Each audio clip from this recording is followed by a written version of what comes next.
March 11th, 1900, Volume 3, Encounter with a Soul in Purgatory. It continues almost always in the same way. This morning I saw good Jesus more afflicted than usual, threatening a great mortality of people, and I saw that in certain towns many were dying.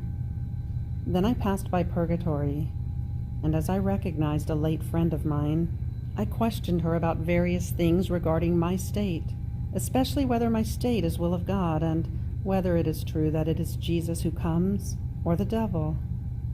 So I said to her, "Since you are present before the truth and you know things with clarity, with no possibility of deceiving yourself, you can tell me the truth about my things."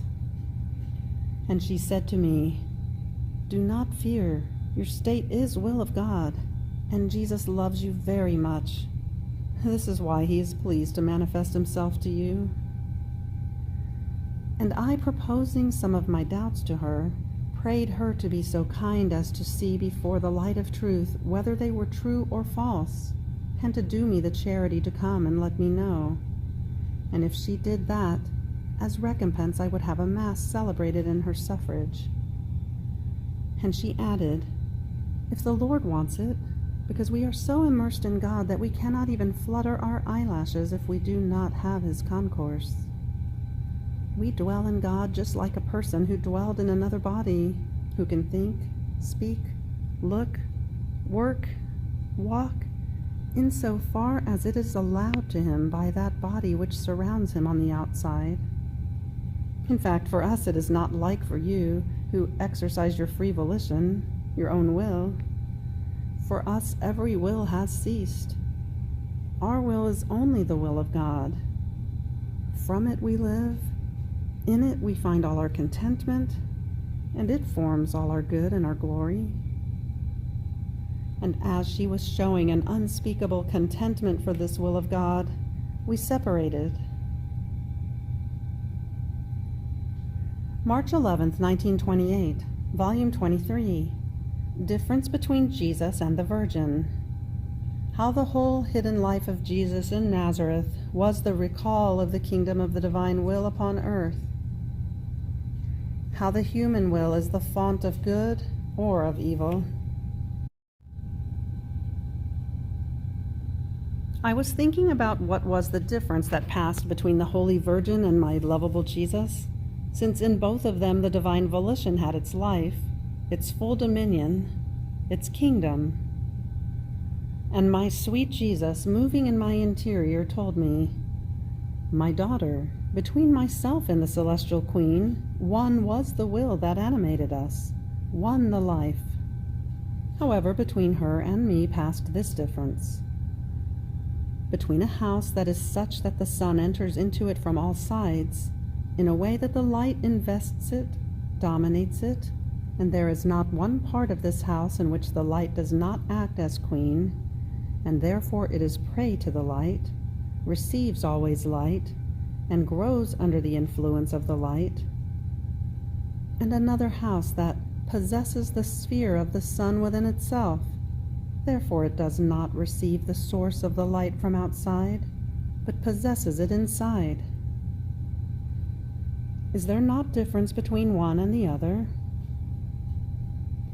Now this is the difference that passes between me and my mamma. She is the house invested by the light. She gave herself prey to it, and the sun of my will kept giving to her always, always. It nourished her with light, and she grew within the endless rays of the eternal sun of my Fiat. On the other hand, my humanity possessed within itself the sphere of the divine sun, its source that always arises without ever decreasing. And the sovereign Queen drew from me the light that gave her life and the glory of Queen of Light, because one who possesses a good can be called Queen of that good. After this I was following my divine Fiat, doing my round in it, and as I arrived at the home of Nazareth, in which my lovable Jesus had conducted his hidden life, In order to follow his acts, I was saying to him, "My love, there is no act you do in which my I love you does not follow you, to ask you by means of your acts for the kingdom of your will. My I love you follows you everywhere, in the steps you take, in the words you speak, in the wood you hammer. And while you hammer the wood, may you hammer the human will, that it may be undone, and your divine will may rise again in the midst of creatures. My I love you flows in the water you drink, in the food you take, in the air you breathe, in the rivers of love that pass between you and your Mama and Saint Joseph, in the prayers you do, in your ardent heartbeat, in the sleep you take. Oh, how I wish to be near you, to whisper to your ear, I love you, I love you. Oh, please let your kingdom come." Now, while I would have wanted my I love you to form a circle around all the acts of Jesus, he moved in my interior and told me, "My daughter, all of my hidden life, and such a long one, was nothing other than the recall of the kingdom of my divine will upon earth. I wanted to redo within myself all the acts that creatures were to do in it, to then hold them out to them. And I wanted to do this together with my Mama. I wanted her always together with me in my hidden life, in order to form this kingdom. 2 people had destroyed this kingdom of my divine Fiat, Adam and Eve, and 2 more, myself and the height of the sovereign queen, were to redo it. So first I took care of the kingdom of my divine will, because the human will had been the first to offend mine by withdrawing from it. All other offenses came in the 2nd degree, as the consequence of the first act. It is the human will that is the life or the death of the creature, her happiness or her tyranny, and misfortune into which she hurls herself. Her good angel that leads her to heaven, or the one who, transforming into a demon, hurls her into hell. All evil is in the will, as well as all good, because the will is like the font of life placed in the creature, that can spring joys, happiness, sanctity, peace, virtue, or spurts from itself little fountains of troubles, of miseries, of sins, of wars that destroy all goods. Therefore first I took care of the kingdom of my will in this hidden life, for as long as 30 years, and then with my short public life, just 3 years, I took care of redemption.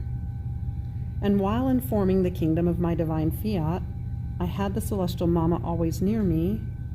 In my public life I did without her presence, at least corporally, because for the kingdom of my Fiat I constituted myself king and the Virgin queen, in order to be, I first, and then she, the foundation of the kingdom that had been destroyed by the human will. See then how the kingdom of my divine will by necessity, by reason, and as a result was formed with my coming upon earth in the first order. Nor could I have formed the redemption had I not satisfied my celestial Father for the first offensive act that the creature had done against him. Therefore the kingdom of my will is formed. There is nothing left but to make it known.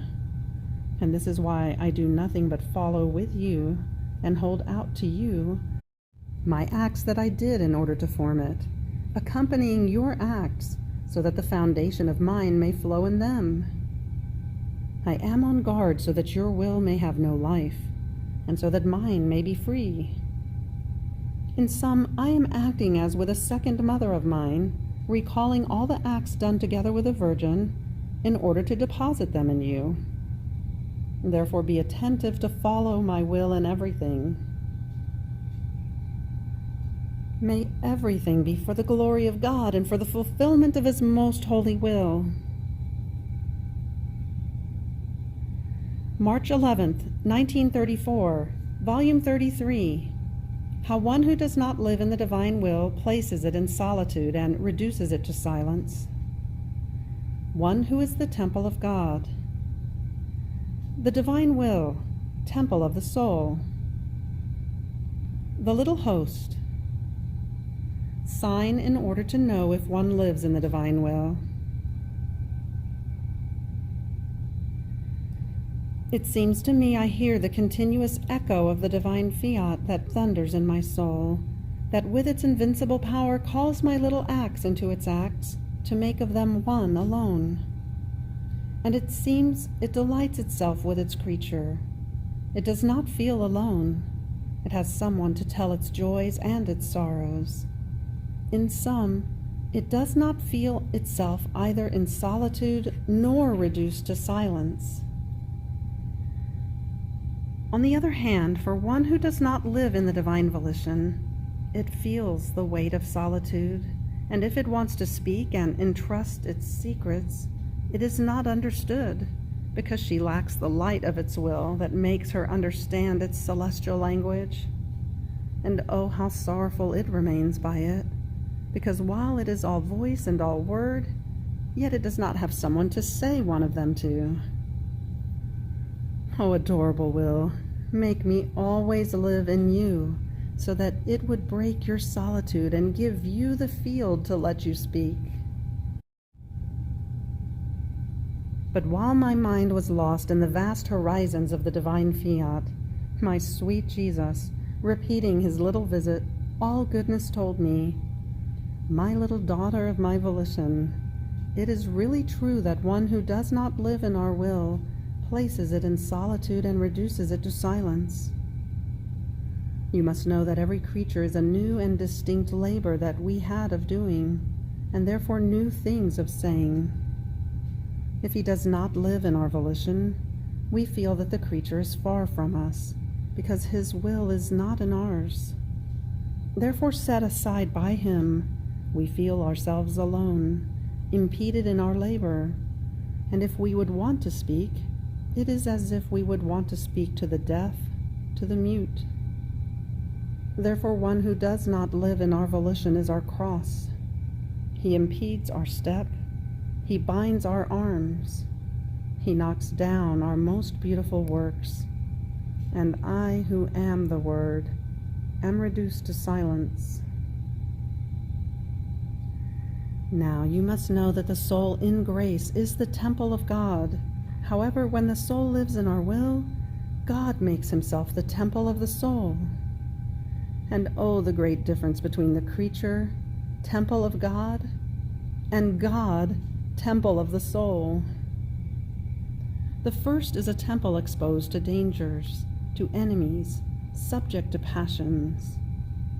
Many times our Supreme Being finds itself in these temples as in temples of stone, not cared about, not loved as is befitting it, and the little lamp of his continuous love that he must have as homage for his God who resides in him, without pure oil is extinguished. And if he were ever to fall into grave sin, our temple collapses and becomes occupied by thieves, our and his enemies who profane and ruin it. The second temple, that is God, temple of the soul, is not exposed to dangers. The enemy cannot get near. The passions lose life. The soul in this divine temple of ours is like the little host that has her Jesus consecrated in it, such that with the perennial love that she draws, receives, and is fed, she forms the little living lamp that always burns without ever going out. This temple of ours occupies its royal place. Its volition is complete, and she is our glory and our triumph. And what does the little host do in this temple of ours? She prays. She loves. She lives of divine will. She substitutes for my humanity on earth. She takes my place of sufferings. She calls the whole army of our works to make a cortege for us.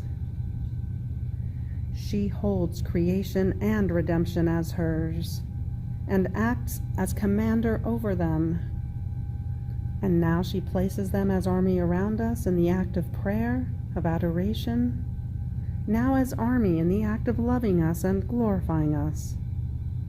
But she is always at the head to make our works do what she wants, and she always ends with her little refrain so pleasing to us: "Your volition be known, loved, and reign, and dominate in the whole world."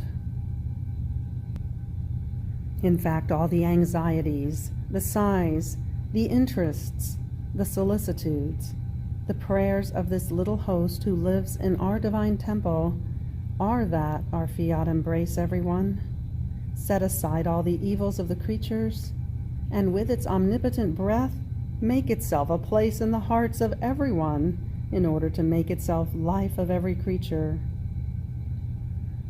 Can one ever give an office more beautiful, more holy, more important, more useful to heaven and to earth than this little host who lives in our temple?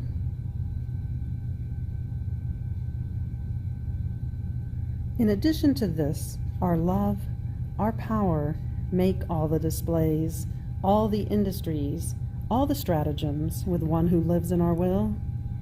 It makes itself little and encloses itself in the soul in order to form her life, and of this only the skin is left in order to remain covered. It makes itself immense as it is, and it forms the sumptuous temple so as to keep her secure within and to enjoy her company. For one who does our will, she is always occupied with us, and we are always occupied with her. Therefore watch well to make yourself found always in our will. After this I continued to think about the divine volition, and my beloved Jesus added, "The sign if the soul lives in my will is if all things internal and external are bearers of my will, because to say that I possess its life and not feel it is impossible. Therefore she will feel it in the heartbeat, in the breath, in the blood that circulates in her veins, in the thought that forms in her mind, in the voice that gives life to her word, and so forth.